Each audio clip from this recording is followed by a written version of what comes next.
E hoje isso acontece. Hoje um membro de uma facção, por exemplo, é pego e é como se ele fosse um preso comum ou um membro, o governo federal e os governos estaduais entrarem, tomarem esses lugares, colocarem um quartel específico e aí você sair prendendo ou, se for o caso, passando fogo nos membros das facções. Isso é o nosso. A gente tem um projeto de 900 bilhões de reais. Você consegue em 10 anos não ter mais nenhuma favela. Só que o desafio, aí entra uma coisa que a gente estava conversando no começo e que você conhece mais do que eu. É sobre a disciplina da própria população. Maioridade penal. Eu sou a favor que não tenha maioridade penal. Cotas. Totalmente contra. Vamos colocar as pessoas certas, inspirando as pessoas certas, nos lugares certos, e vamos parar de olhar pra vagabundo e achar que vagabundo é um caminho. Não é, e nunca pode ser. Se a gente fizer só essa troca, tira o vagabundo e traz a pessoa que te inspira, rapidamente as coisas melhoram, porque a gente não é um lugar que nasceu pra ser.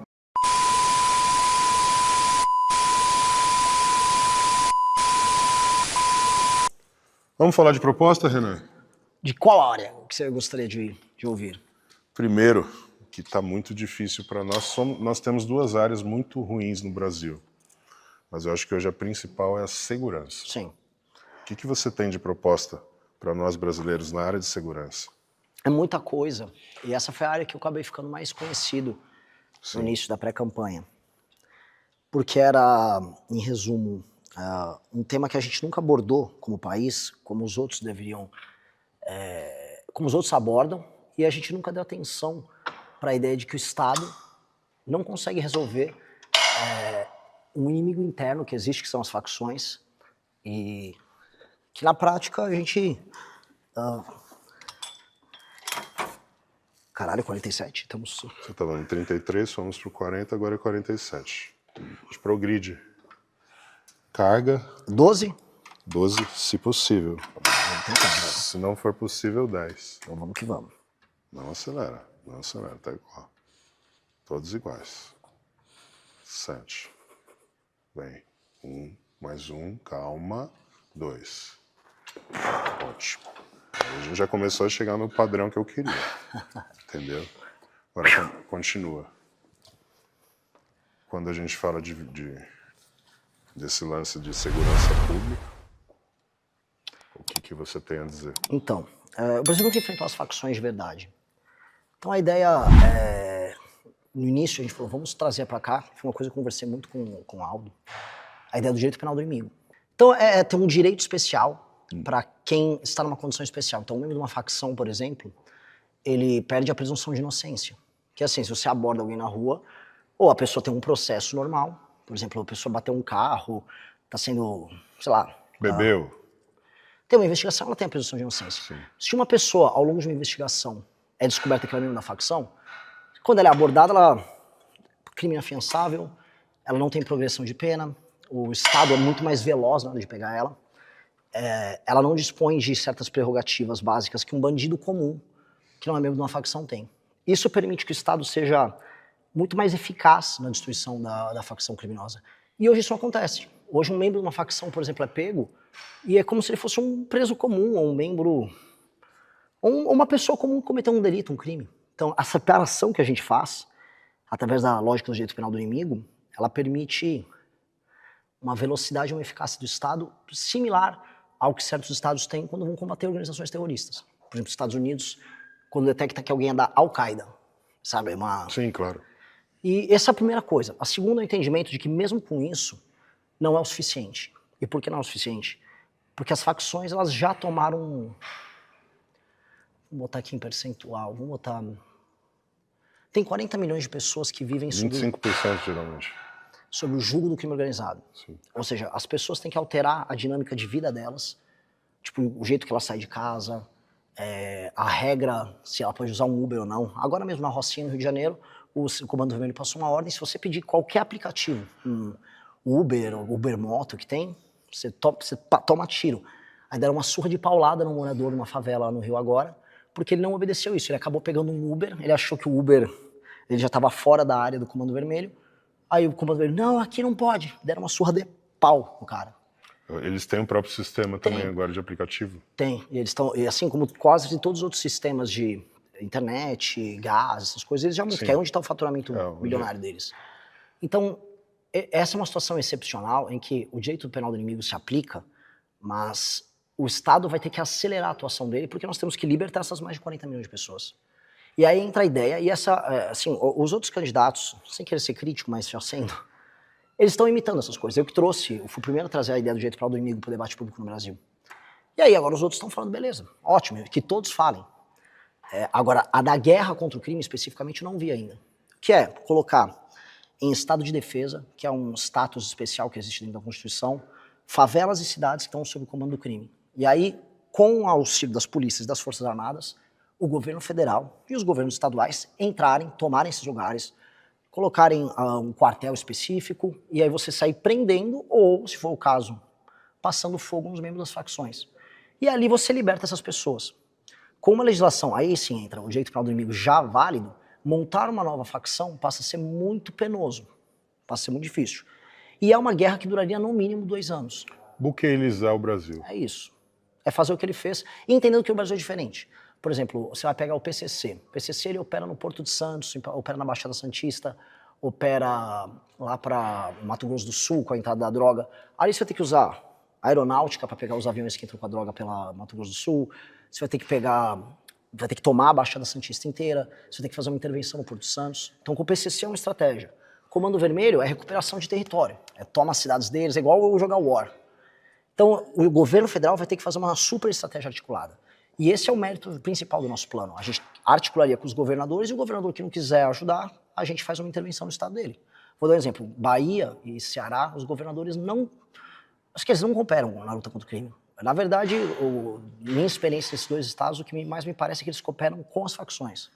E aí eu tenho que ser cuidadoso, que eu já fui condenado por falar desses governadores, mas eles... sendo cuidadoso, assim, para não tomar processo. Eles meio que utilizam as forças policiais para fazer outras coisas que não combater o crime, vamos colocar assim. Teve uma cidade que eu visitei, essa até vale vocês fazerem um IRL, porque parece videogame, parece que está naquele Red Dead Redemption. Esse mesmo. Muito bom esse jogo. E é uma cidade fantasma, parece uma cidade de Velho Oeste, uma cidade antiga, lá no Ceará. Pedi até para achar o nome da cidade certinho, eu sempre esqueço o nome dela, aquele vilarejo que a gente foi. Morada Nova. Qual? Morada Nova. Morada Nova? Fantasma? A cidade fantasma. Morada Nova. Morada Nova. Ela é um distrito de uma outra cidade. Você chega lá, por que parece um filme de terror? Todas as luzes estão ligadas na cidade. Tudo. A quadra da cidade está ligada, tá tudo ligado. Você fala, então tá acontecendo alguma coisa. Não tem uma pessoa. O Comando Vermelho tomou a cidade, e aí o que o governador fez, que essa foi a parte que mais me revoltou, o governador usou a polícia para escoltar as pessoas para fora. Então a polícia foi chamada, não para pegar os caras de pau, foi chamada pelo governador e falou, retire a população daqui. E aí o Comando Vermelho tomou a cidade. E ali virou uma base do Comando Vermelho. Quando eu fui lá, o Comando Vermelho já tinha sido expulso para os arredores. E a cidade estava só vazia. E aí você andava na cidade, tipo, 11 da noite, meia-noite, um jumento andando sozinho na rua, porco andando na rua, os cachorros das pessoas que ficaram abandonados andando. Cena de filme, assim, ou de videogame, sabe? Animais vagando ali. Animais vagando, um único morador, que era um bêbado, tomando uma cachaça sozinho à noite na rua. Então, isso realmente acontece. Essas coisas não... Elas estão muito mais presentes no dia a dia do que a gente imagina. Sim. O Nordeste, Nós então... tivemos essa noção quando nós subimos para lá, impressionante. Não é? A região Norte e Nordeste... O quanto é largado. O quanto é largado. E os governadores daquela região, eu até tenho uma polêmica comigo que eu falei, os políticos do Nordeste não prestam. Os governadores da região realmente não fazem nada para evitar. Absolutamente nada. O Comando Vermelho toma uma cidade inteira e o governador tá nem ligando. Então, nesses lugares, se o governador não quiser, a gente vai fazer. Então, essa é uma dinâmica de combate ao crime organizado que vai ter um resultado em todo o resto. Porque o ladrão de celular, vamos dizer que o cara roubou o teu celular, ele vai ter que entregar esse celular para alguém, que é o receptador. O receptador já é da facção. E o ladrão de celular, se for pego pela polícia, vai ter que contar com a facção. Então, você não tem mais um ladrão de celular que não seja um faccionado. Então você destruiu o aparato da facção, você faz com que o roubo dessas coisas se torne menor. Roubo de carro também. Então você vai diminuir muito o crime em geral, acabando com as facções. E aí tem outras coisas. Eles têm que mexer muito na... Depois que você fizer essa série, você vai falar... eu vou perder o fôlego, não vou conseguir falar. Mas vamos lá. É foda. Mas você vai falar assim, vai devagarzinho. Aqui eu já não aumento mais o peso. Vai fazer a mesma carga. Que é uma coisa boa que podia usar para os debates. Faz uma série de perna todos eles e tem que responder a pergunta. Controle esse controle. Essa é gigante aqui, né? Uma massa de carne sem controle. Independente do que aconteça, o rumo que você está tomando na sua vida, você vai ter que administrar isso dessa forma. E é muito caótico, assim, a campanha que a gente está fazendo, ela realmente é caótica. Uma campanha, em geral, um cara de partido grande, eles têm um jatinho. Não estou nem julgando aqui. Eu adoraria ter também. Faz uma diferença, assim... Você está usando fundo eleitoral? Não. Sem fundo. Tá sem fundo. Porque, assim, não é nem que eu tô fazendo eu sou um herói. É que eu nem tenho. Você não tem fundo. Não, a gente fundou o próprio partido. Então, o partido era nosso, ele foi fundado no final do ano passado e ele tem 0 de dinheiro. Então, o que a gente tem é de doação. E aí, o que a gente faz? No máximo, pega um voo, a gente vai para um estado, vai, por exemplo, pro Maranhão. Aí lá a gente aluga 2 carros e sai rodando. Quem é seu político de inspiração? Tem muitos. Assim, o principal exemplo que eu dou de um cara brabo chama Lee Kuan Yew. Lee Kuan Yew, ele é o ídolo, inclusive, do Bukele. Ele é o cara que pegou Singapura, um lugar absolutamente favelizado, destruído, sem nenhum respeito próprio, não tinha saneamento básico, um dos lugares mais pobres da Ásia. E hoje, quando a gente fala em Singapura, é um dos lugares mais incríveis do mundo. Sensacional. Foi. Assim, ele pega pra valer nos anos 60, já nos anos 80 já era um negócio admirável. 2010, você já falava, cara, eles ultrapassaram os Estados Unidos, Japão, China, todos os índices de educação, produtividade. E hoje é um super lugar, não tem você pode lamber o chão, ninguém joga uma bituca. Inclusive as leis, né, com relação a isso. Super duras. Jogou uma bituca de cigarro, você vai ser multado. Que é o que eu acho que o Brasil precisa. Índice de saneamento, na época, da década de 60 e 70, era o Brasil. Era baixo, era nível Índia. Era nível naquela Índia. época. Era inacreditável. Hoje em dia. Doenças bizarras, conflitos, super violento também. Então, esse cara, eu acho que esse cara foi o maior administrador político do século XX, com certeza. E é o maior case. E o Bukele, tu não fala do Bukele na parte de segurança. No fundo, o Bukele está querendo fazer lá, em El Salvador, o que ele fez em Singapura, que é o que eu acho que a gente precisa para o Brasil. No Brasil, assim, a indisciplina do brasileiro tá desde da bituca de cigarro, do lixo no chão, da favelização. A favelização começa aqui antes de acontecer Não tem como achar a favela bonita. Não tem. Mas existe uma romantização em cima da favela. Demais. Esse é um dos temas centrais nossos. Como desfavelizar E o Brasil. não é um ódio à favela, é simplesmente aquela questão. Não gostaríamos que tivesse favela, nós gostaríamos que todo mundo tivesse uma infraestrutura mínima ali para estar vivendo. Então não é nada contra a favela, mas em si um sistema que coloca as pessoas na favela. E o único partido que tem um projeto objetivo, um orçamento, tudo para acabar com as favelas no Brasil. Isso é o nosso. É o seu. A gente tem um projeto de 900 bilhões de reais. Você consegue em 10 anos não ter mais nenhuma favela.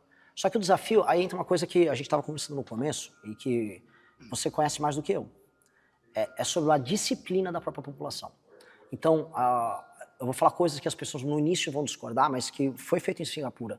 Por exemplo, se o cara pichou alguma coisa, ele tem que ser preso por muitos anos e tem que ser crime inafiançável. Se o cara joga lixo na rua, pega o saco de lixo dele e taca, igual eu vi acontecer no Maranhão. Maranhão, cenas que eu vi, tinha uma favela chamada Coroadinho, o cara chegava com um saco, com o cachorro morto dentro do saco. Ele pegava o cachorro de estimação dele, ele jogava assim no meio da rua. Um cara desses, ele tem que ser preso. E esse é o tipo de punição. Porque em Singapura é assim, vai tomar uma restrição de liberdade para o cara gerar primeiro o fator medo. Sabe o que a gente está falando? Às vezes, para você começar a fazer Só respeito que você tem medo. Exato. Do medo, aí ele começa a criar um hábito. Do hábito você cria uma cultura. E isso é uma geração de disciplina. E eu acho que para a gente desfavelizar, eu estou falando de desfavelização mental do brasileiro, a gente vai precisar fazer isso. E a gente vai precisar de muito apoio, porque toda a lógica brasileira é uma lógica sobre relaxo, sobre esculhambação. E a gente tem que quebrar isso. Eu sou a favor de pena de morte. O problema é que tem que alterar a Constituição. E não é só alterar, porque dá para alterar a Constituição hoje, ela é cláusula pétrea, tem que fazer uma outra Constituição. Então, só que dá para você colocar penas que se tornam na prática uma prisão perpétua, sem necessariamente ser prisão perpétua. Maioridade penal. Eu sou a favor que não tenha maioridade penal. Seria o seguinte, crimes comuns, beleza, até 14 anos, a pessoa cometeu o crime comum, a partir de 14 ela vai presa igual um adulto. Agora, se um menino de 11 anos estupra e mata uma senhora de idade, como tem casos que acontecem, ele tem que ser punido igual um adulto. Se ele teve força para cometer aquele crime, ele tem que ser punido igual um adulto. E assim, Estados Unidos tem julgamentos especiais para jovens psicopáticos que cometem crimes assim. Crimes hediondos não tem maioridade penal.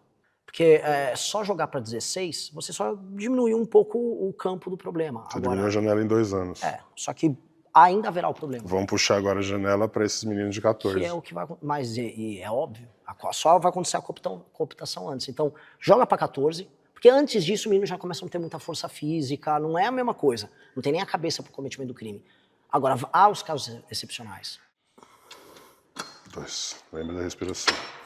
3, 4, 5, 10, 11 e 12. Muito bem. Fechou. Vamos falar agora de um assunto que eu acho que é o outro tema dos mais importantes. Então a gente falou um pouco de segurança pública e agora vamos falar um pouco de saúde. Quais são as suas propostas com relação à melhoria de condição do SUS? O que você pode fazer para que o dinheiro realmente chegue aonde tem que chegar e, principalmente, com relação aos funcionários, né? Como que você faz para poder cobrar mais desses funcionários? Muitos médicos nós sabemos que batem o ponto e vão embora, muitos funcionários ausentes, e um serviço que tecnicamente era para ser bom se torna péssimo. Posso sentar aqui? Pode, claro. É por causa das respostas longas, eu já reparei. Fico de pé, ele mesmo falou, o batimento sobe, você não consegue falar direito. A gente tem uma das propostas mais legais, que é a do SUS, inclusive é similar ao que o Albuquerque está fazendo em El Salvador. Ele estabeleceu uma coisa que a gente não tem, que é prontuário único. Você imagina que você tem o seu prontuário, você foi no médico, foi fazer um exame, cada empresa de saúde que você vai ter um histórico de prontuário seu. E no SUS, uma UPA vai ter um, uma policlínica vai ter um. Você não tem o prontuário. Tipo assim, você tem um arquivo, Júlio Balestrin, com tudo, todas as suas passagens, todas as suas doenças, consultas, acidentes, tudo que você teve.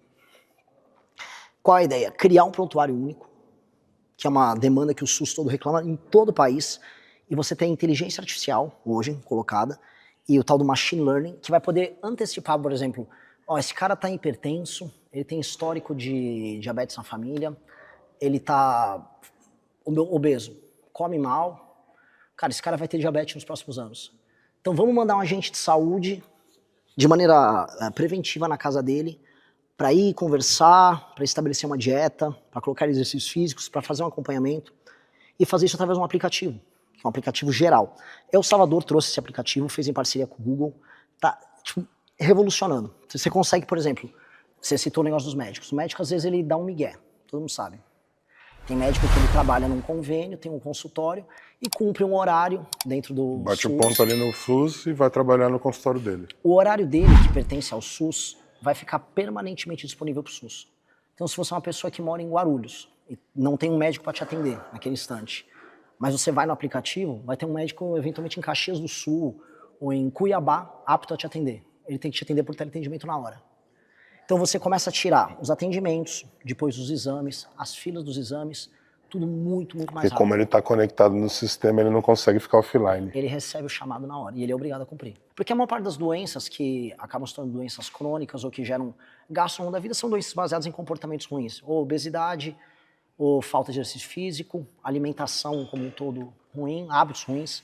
Então, se você tem uma política preventiva para uma pessoa que vai criar ou um tipo de doença no coração, ou diabetes, hipertensão e doenças correlatas, imagina você fazer com uma pessoa com 30, 40 anos o trabalho preventivo já, para não desenvolver isso, para o governo não precisar ficar gastando com remédio para diabetes ou por uma cirurgia que é cara que vai fazer.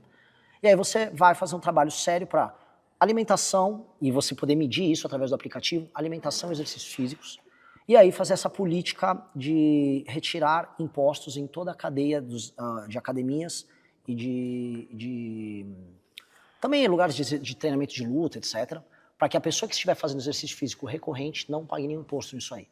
E aí, isso mais, também tirar impostos de alimentos saudáveis e ter o acompanhamento, com o agente de saúde acompanhando a pessoa vai economizar, vai melhorar o estilo de vida dela, o SUS vai gastar menos, você vai evitar gastos absurdos com acompanhamento médico ou tratamento médico, que às vezes é caro, para essa pessoa ao longo da vida. Você melhora a qualidade de vida da pessoa no longo prazo, torna ela mais produtiva no longo prazo, e o governo ainda gasta menos. Se eu pudesse contribuir com alguma coisa, entrar com uma política de não incentivo a produtos que são muito industrializados, com muito açúcar, com muito gordura. Uma legislação, claro que não como a do cigarro, por exemplo, mas que mostre ali, deixe muito claro o que aquele alimento é capaz de fazer em demérito da sua saúde e também, se possível, um imposto maior em cima desse tipo de alimento. Eu tô nessa. Minha única dúvida é quais seriam os produtos que a gente conseguiria aumentar a oferta que fariam a substituição disso. E por quê? O brasileiro, ele... Por exemplo, os americanos que chegaram naquele pico de ficar gordo, eles agora estão cuidando mais da saúde e está aumentando, vamos dizer, os gastos pessoais das pessoas com alimentos mais saudáveis. O americano, ele saiu dessa curva. Sim. Agora é a nossa vez de ficar gordo. Então a gente está comendo alimento vagabundo, industrializado, como isso não vai ser E hoje salsicha. É o maior exemplo e pra disso. tudo. E assim, os doces brasileiros que antigamente... Eles eram doces e tal, mas eles usavam ingredientes normais. Hoje é tudo umas misturebas de coisa industrializada. A comida típica do brasileiro comum no dia a dia, ela é um lixo. Uma das piores que possa ter. Altamente industrializada. A questão é como dar escala na produção de alimentos saudáveis para que as pessoas comam esses alimentos saudáveis. Essa é a minha grande dúvida. Porque, no geral, se a pessoa vai num restaurante por quilo, por exemplo, ela come bem. O restaurante por quilo no Brasil é muito diversificado, mais do que a média do mundo. Você tem muita hortaliça, verdura, fruta. Mas a pessoa em casa, ela come... Mas você tem um alto custo em cima de um... Tem. Então, como... A dúvida nossa é só como você permite que a pessoa tenha acesso a proteína boa, a alimentos que sejam fáceis de produzir e que estejam baratos para que a pessoa não incorra nesse industrializado. Porque taxar o industrializado, taxar a comida lixo, eu acho que é obrigatório. Porque existe uma correlação direta entre a comida lixo e essa pessoa tá gorda, e essa pessoa ir parar num SUS da vida. Por causa dessa gordura. Assim, esse é o grande problema de saúde do Brasil. Fala pessoal, meu nome é Diogo Ferreira e eu sou responsável pelo Nacional Corte. Se você gostou desse vídeo, se inscreva no canal e deixe seu like, porque isso é muito importante pra gente continuar trazendo os melhores cortes de tudo que acontece no Brasil com o MBL e com a missão. Ainda falando de saúde, a gente ainda tem esse impasse muito grande com relação ao aborto. Qual que é a sua opinião? Eu acho que a legislação atual ela é suficiente. Eu acho que tem essas campanhas feministas para liberar o aborto, e a maior parte da população brasileira é cristã e acha isso assassinato. Agora, a legislação atual, ela prevê 3 casos em que a moça pode abortar. E por mais que exista um argumento religioso, eu acho que uma mulher que sofreu um estupro, ela está numa posição em que ela possa decidir. Que ela tem o direito de escolha. Outro é o risco de vida para a mãe, o que é extremamente razoável. Sim. E outro é o feto, que foi uma decisão do STF, é o feto anencéfalo, em que a criança, ela não vai ter cérebro. Então, meio que o cérebro é atrofiado, ela não vai viver. O que eu acho razoável. Acho que é uma legislação tão boa, nesse sentido tão razoável, que ela nem deveria ser objeto de discussão. Ela contempla o brasileiro conservador que acha que não quer o aborto, e os casos excepcionais que uma moça, foi estuprada, ficou grávida, tem um trauma dela a vida inteira. Eu acho que não deveria ter uma discussão sobre isso, porque acho que a legislação brasileira já é muito boa.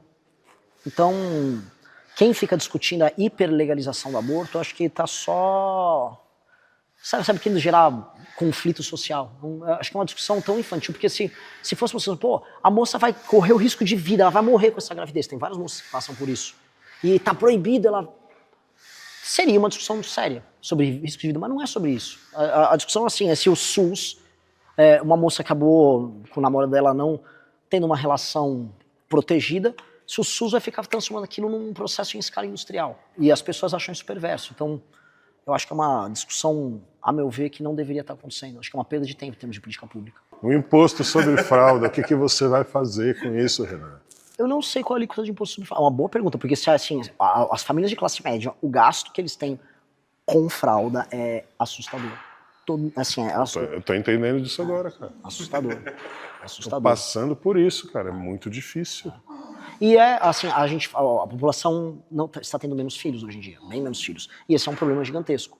E uma das coisas que várias nações estão discutindo é como tirar o custo de ter um filho. Tem certos países que quanto mais filhos você tem, menos impostos você paga. Que eu acho que isso faz sentido, mas mesmo assim eles vão abaixar a natalidade. A questão é que tem um custo muito grande adjacente. Vamos dizer, você vai botar o Conan numa escola particular. Hoje os preços estão assustadores numa escola particular. Os preços estão cada vez mais impagáveis. Eu fui ver a escola que eu tinha estudado quando eu era criança, que eu nem sei como meu pai pagava. Hoje, proporcionalmente, os preços estão assustadores. Assustadores.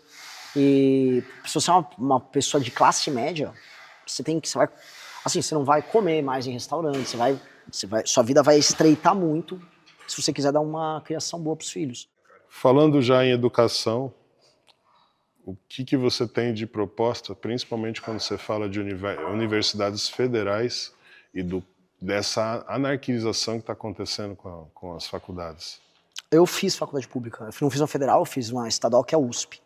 E meio que já era assim, né? A ideia de um lugar livre, que a galera fica fumando maconha, faz Politização o que quiser, ali. altamente politizado.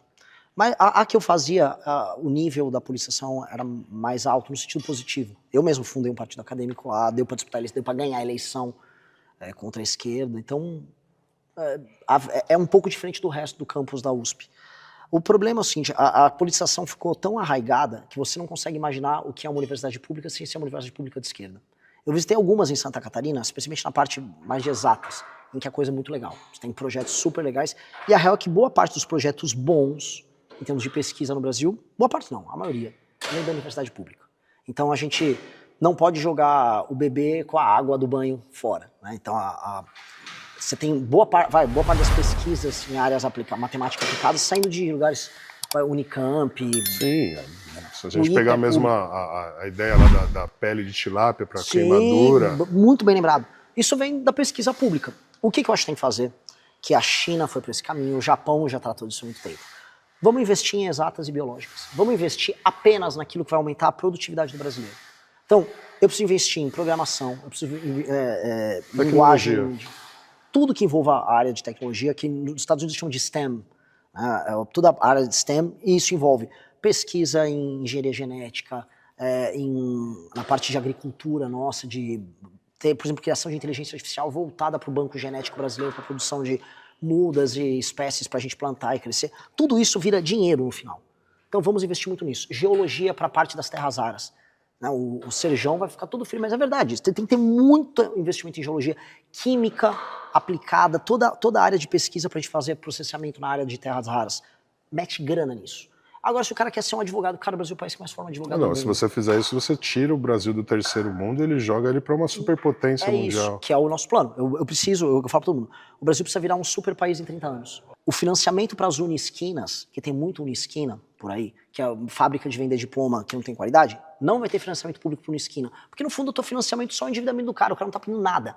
Então corto o financiamento para a unisquina, mas dou o financiamento para faculdades boas, com notas boas, que aí sim que estejam fora desse hall de cursos que o Estado tem que investir. Aí a gente dá um financiamento para a pessoa faz o curso dela.